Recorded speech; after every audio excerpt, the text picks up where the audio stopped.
Happy Halloween, everyone. Well, almost actually. Well, if you're watching this on Halloween, happy Halloween. Alright, now that we got that out of the way. Hi guys, I'm the Retro Maniac. And today, I'm going to review a classic game for the Nintendo Entertainment System. This time, I'm going to review the classic hit game made by Capcom, known as Ghosts and Goblins. Now, this game is a masterpiece in my thoughts. It's a very good game. It didn't support the best graphics, but this was 1986. Remember, the video game market just got pulled out of the video game crash, mainly because Atari made a few bad games. But nonetheless, so the Nintendo came on over. Companies weren't exactly too eager to go onto consoles and start making games again. But when Capcom made Ghosts and Goblins, it showed faith that other companies can make good games. Unless you're LJN, because in that way you just mess up every time you make a game. Then again, what do you expect with a game that's made based off of movies? But nonetheless, whatever. So, we're going to play this game. But with the decent graphics and great gameplay that it supports, there's one catch. This happens to be one of the most difficult games for the Nintendo ever.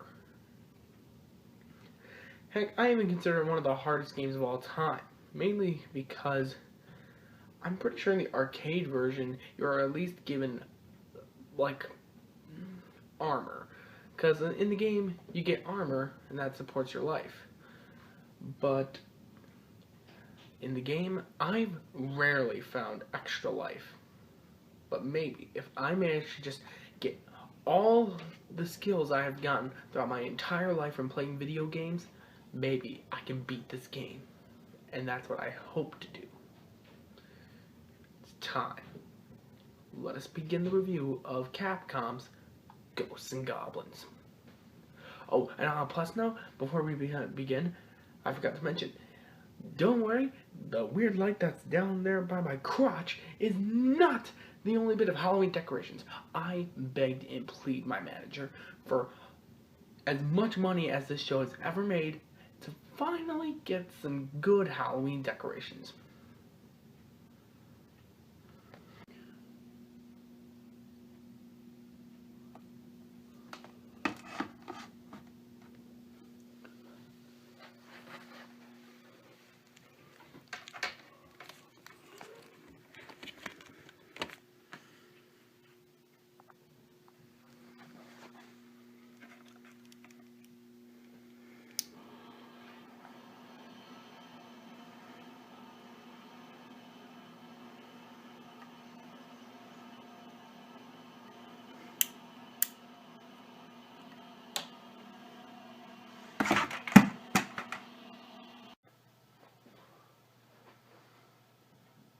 Oh yeah, I got the good ones this year.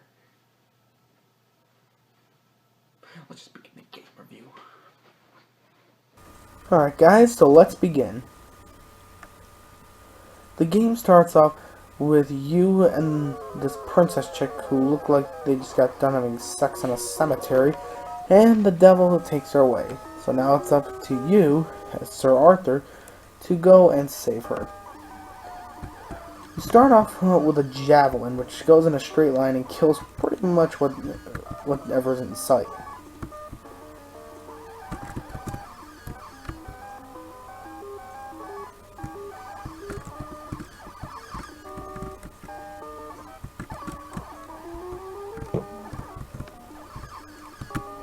So it's a typical side-scroller, pretty much just to say. Not much really to explain.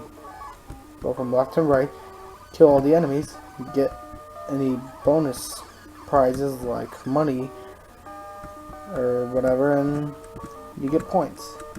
But since I'm not even playing Atari 2600, so where would points even matter?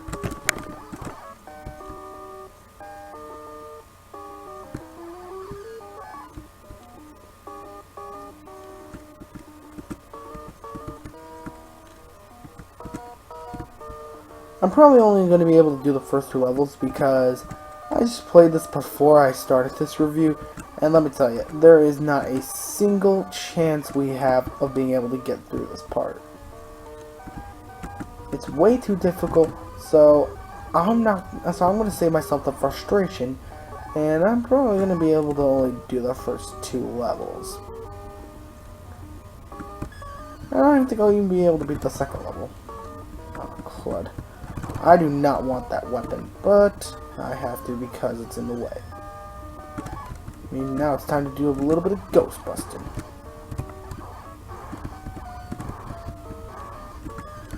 Now you're probably wondering why would I want a flame weapon? Well, that's because if you throw 2, then you gotta wait for the flames to die. And for waiting for the flames to die, it just takes too dang long.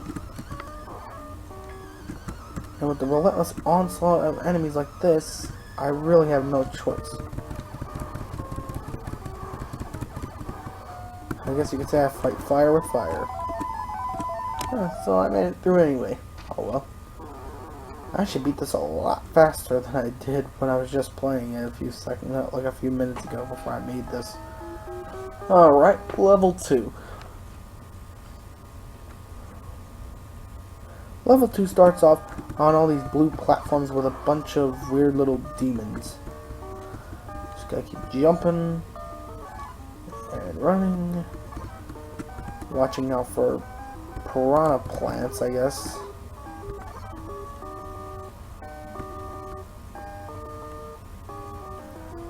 Now this is probably where I'm gonna get stuck. Why? Because it happens to be one of the most difficult spots I've ever been in video game history. This giant building filled up with a bunch of goblins. Now the hard part is that they keep walking back and forth and they drop stuff on you. Now that's not the hard part. The hard part is that they keep walking over the ladder that you're supposed to go up so that way you can proceed with the next part. Now in order to get past that part, I need to kill the goblin. But how am I supposed to kill the goblin if I'm on a lower level and I can't even do a thing about it? I mean, right when you get into the building, you have to immediately get up there. And you gotta hope that you don't use... And you gotta hope that you're fast with the flame weapon and you're right up close to them. If you are not, you gotta wait for the flame to die, and then it takes too long and you'll die, just like I did right there. You will see this level more than you'll ever want to. Why did I have to get this flame weapon? Now, I could have just walked away and went back and maybe the weapon would be gone. But no, because apparently weapons do not despawn. Oh no, I wanted to crouch, not go down.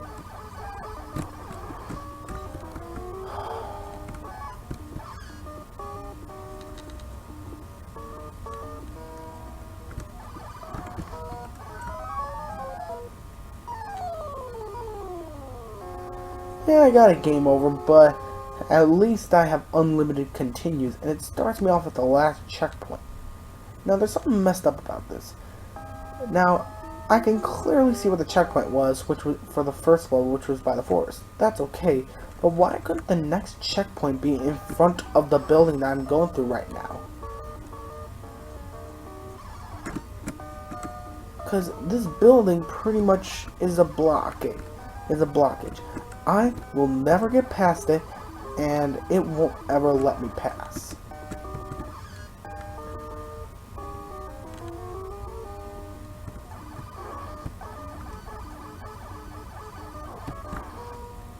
I'd give anything right now for some knives. Because yeah, there's a knife weapon in this game. It is fast and just like the javelin. So, you want it. But instead, you get the worst weapon. Well, it's actually an axe, which I've used, and it reminds me severely of the axe from Castlevania, how it just flies in a high arc.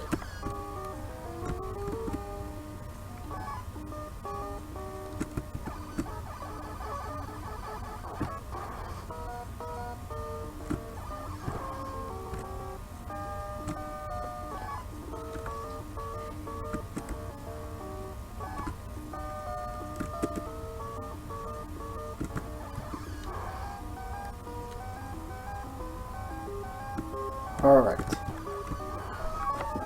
No! Oh, now gotta redo that entire building again?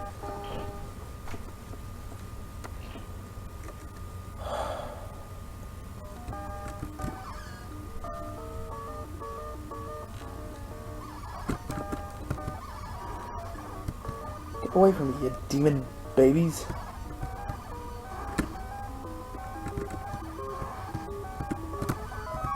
No! Ugh, voice crack.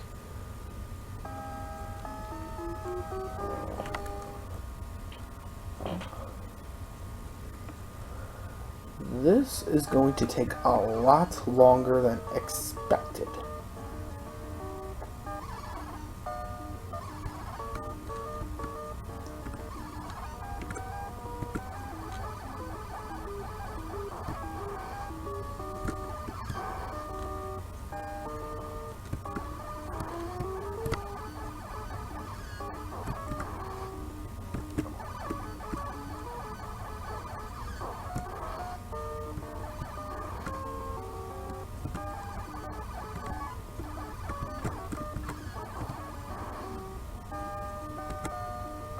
No! Game over again.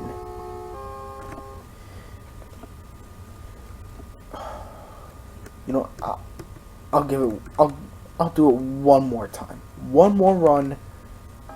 And if I don't get past, then I'm sorry. I'm gonna have to stop. But this game is it's up there on that list of NES games that really really takes me off really fast.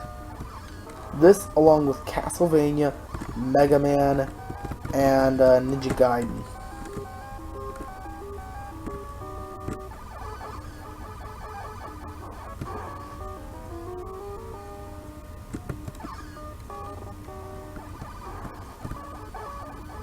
But this one takes the #1 spot. You see, I would have killed that bird too, if only the flames would have died. But that's the main problem. You shouldn't have a flame weapon like that.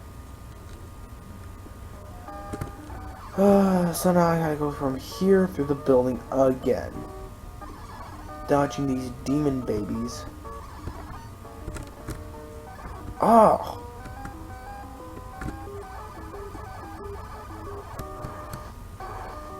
Okay. Can I play some Super Mario Brothers now?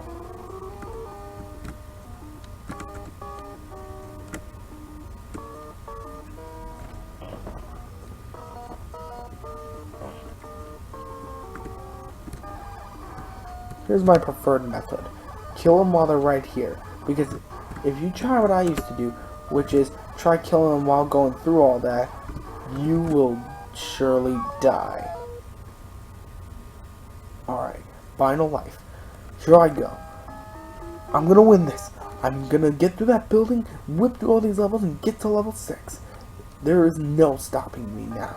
Now, it is... okay, yeah, you know, I have no faith in myself.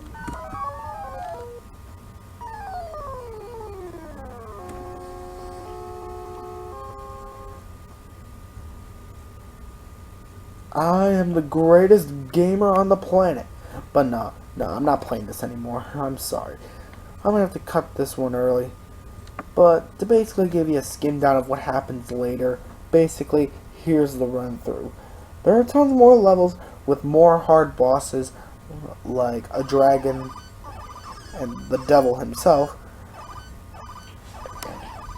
And if you want to know anything else, then go play it for yourself. Or go watch some other person talk about it. And with that said, I'm the Retro Maniac, and happy Halloween if you're watching on Halloween. If you're not, then happy whatever day you're watching this on. Later.